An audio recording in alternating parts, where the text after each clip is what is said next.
नमस्कार मित्रों, इस चैनल में आपका हार्दिक स्वागत है। झारखंड पंचायत चुनाव 2022 अब से कुछ ही दिनों में होने वाले हैं। इसमें पीठासीन पदाधिकारी या मतदान पदाधिकारी द्वारा क्या कार्य किया जाना है, ईवीएम से या बैलेट बॉक्स का चुनाव किस प्रकार अलग है और इसको हम कैसे आसानी से कर सकते हैं, मतदान के एक दिन पूर्व से लेकर मतदान समाप्ति तक हमें क्या क्या कार्य करने हैं, इन्हीं से संबंधित इस वीडियो का निर्माण किया गया है। तो आइए बिना किसी भूमिका के पहले स्लाइड को स्टार्ट करते हैं। सर्वप्रथम मतदान के लिए हम सामग्री लेते हैं और उसको एक चेक लिस्ट यानी प्रपत्र 30 से मिलाते हैं, जिसमें मतदाता सूची में बूथ का नाम, मतदाता का सीरियल सही है कि नहीं और प्रभेदक चिन्ह में बूथ नंबर सही है कि नहीं मिलाते हैं। मेटल सील, क्रॉस मार्क देख लेते हैं। अमिट स्याही सूखी न हो, इसका भी ख्याल रखते हैं। अन्य सामानों को चेक लिस्ट से मिलाने के बाद हम बैलेट बॉक्स यानी मत पेटिका के लिए जाते हैं। वहाँ पर मत पेटिका लेने के बाद उसका सीरियल नंबर नोट कर लेंगे ताकि मेरे बूथ का बॉक्स मेरे साथ ही रहे, किसी तरह की अदला बदली नहीं हो। इसके बाद हम गंतव्य स्थान यानी चिन्हित बूथ पर जाते हैं। मतदान के एक दिन पूर्व हम कुछ तैयारी करते हैं। तो सर्वप्रथम मतपत्र लेखा का सभी कॉपी उसके लिफाफा में रख देंगे। उसी तरह प्रपत्र 18 यानी पेपर सील का जो फॉर्मेट है उसकी 2 कॉपी और घोषणा पत्र का प्रपत्र 31 और अंत का प्रपत्र 32 का भी 2 कॉपी उसके लिफाफे में रख देंगे। पीठासीन की डायरी की दोनों कॉपी उसके लिफाफे में रखकर इस चारों को एक रबर बैंड के अंतर्गत कर देते हैं। उसके बाद स्टेचरी यानी संविधिक लिफाफा निकालते हैं और उसमें जो 7 लिफाफा है उसको डाल देते हैं और हर लिफाफे में जहाँ फॉर्म देना है 2-2 फॉर्म रख देते हैं। उसके बाद नन स्टेचरी के 6 लिफाफे में 2-2 फॉर्म जहाँ ज़रूरत है रखकर उस लिफाफे को भी अलग कर लेते हैं। उसके बाद बारी बारी से हर लिफाफा और फॉर्मेट में पता और आवश्यक जानकारी लिखकर रख देते हैं।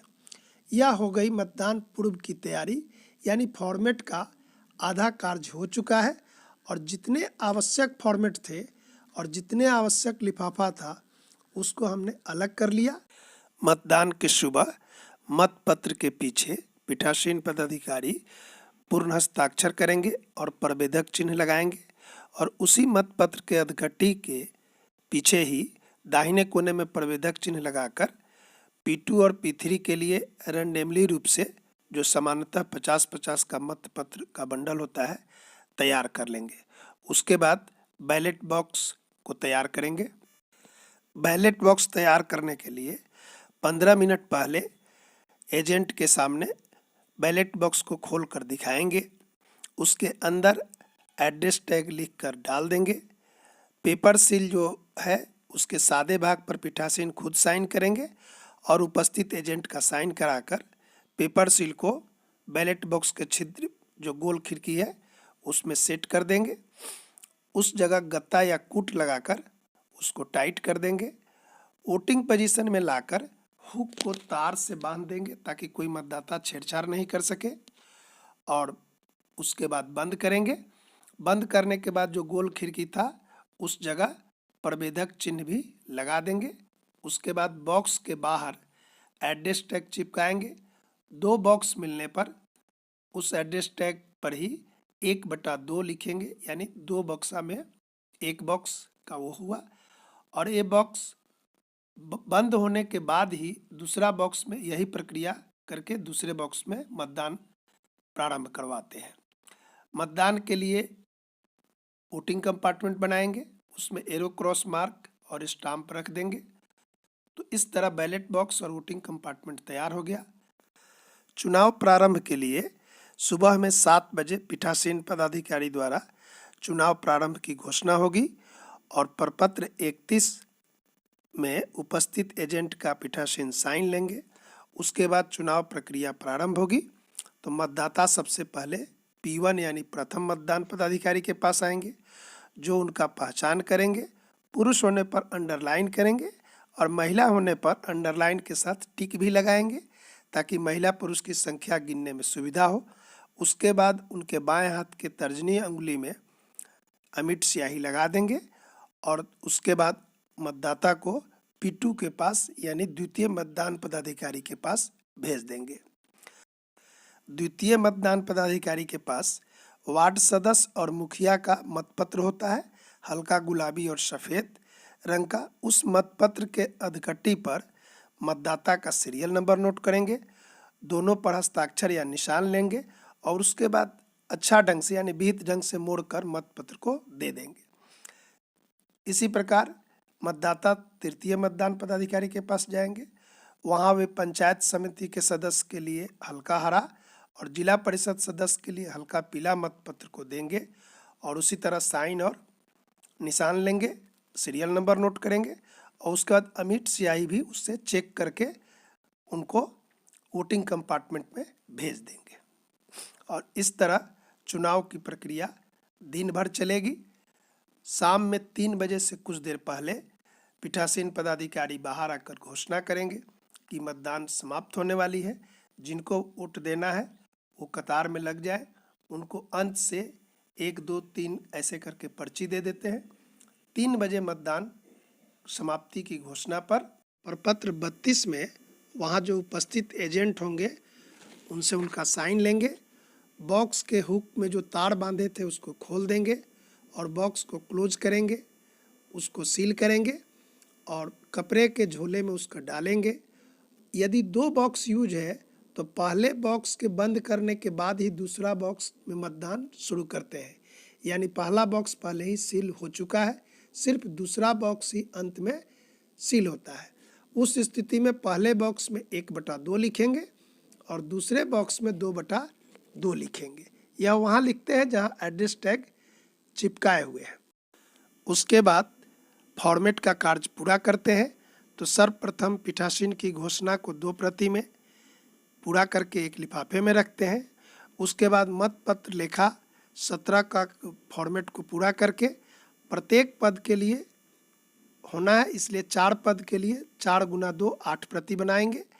उसके बाद पेपर सील प्रपत्र भी 2 प्रति में बनाएंगे और पीठासीन की डायरी का प्रपत्र 1 प्रति में बनाएंगे। इस चारों को चारों लिफाफा में डालकर लिफाफा खुला रखेंगे। उसके बाद स्टेचुरी यानी विधिक लिफाफा को तैयार करते हैं। उसमें 7 लिफाफा हम पहले से रखे हुए हैं। जिस लिफाफे में जो सामग्री डालना है उसको डालेंगे और जहाँ पर फॉर्मेट डालना है वहाँ फॉर्मेट डालेंगे, जिसमें 2 प्रति में हम पहले से रखे हुए हैं 1 प्रति में भरकर डाल देंगे और 7 लिफाफा को बंद करके सील कर देंगे और उसको एक बड़े पैकेट में जिस पर स्टेचुरी लिखा रहता है उसमें सील कर देते हैं, उसको रख कर। उसके बाद नॉन स्टेचुरी का पैकेट सील करते हैं। स्टेचुरी पैकेट में जो 7 सामग्री है वो मतदाता सूची की चिन्हित प्रति होगी, उपयोग में नहीं लाए गए मतपत्र होंगे, रद्द किए गए मतपत्र होंगे, निवेदित मतपत्र यानी टेंडर का पत्र की सूची और लिफाफा होंगे, चैलेंज यानी अभ्याक्षेपित मतों की सूची होगी, व्यवहारित जो मतपत्र हुआ है उसका अधकट्टी होगा। तो अधकट्टी जो है चारों पद का अलग अलग रबर बैंड में लगाकर उसको एक लिफाफा में रखेंगे।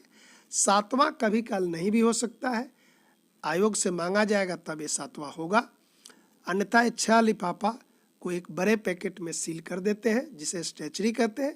विधिक लिफाफा, गैर विधिक में 6 लिफाफा होंगे जो यहाँ लिखा हुआ है।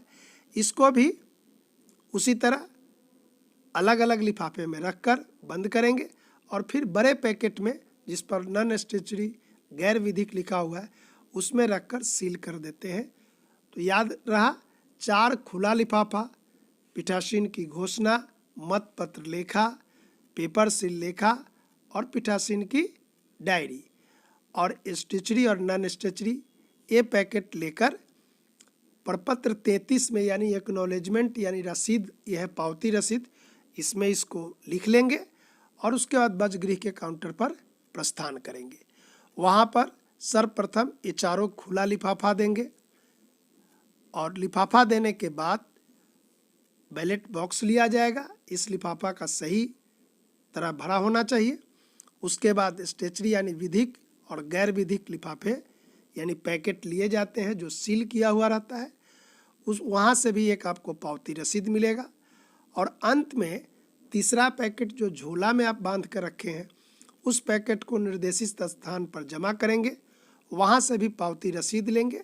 और इस तरह दोनों रसीद प्राप्त होने के बाद चुनाव की प्रक्रिया समाप्त हुई। आपके द्वारा कर्तव्य का सही से निर्वहन हो चुका है। अपने सभी साथियों के साथ नाश्ता वगैरह करें। पीठासीन पदाधिकारी अपने सभी मतदान पदाधिकारियों को विरमित पत्र देंगे।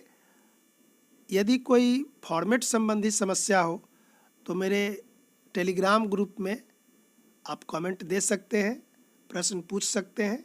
उसका लिंक हम डिस्क्रिप्शन बॉक्स में दिए हुए हैं। अगर ये वीडियो अच्छा लगे तो अपने साथियों को शेयर करें। अगले वीडियो में फॉर्मेट कैसे भरा जाएगा उसके बारे में हम बताएंगे। आज इतना ही रखते हैं। धन्यवाद।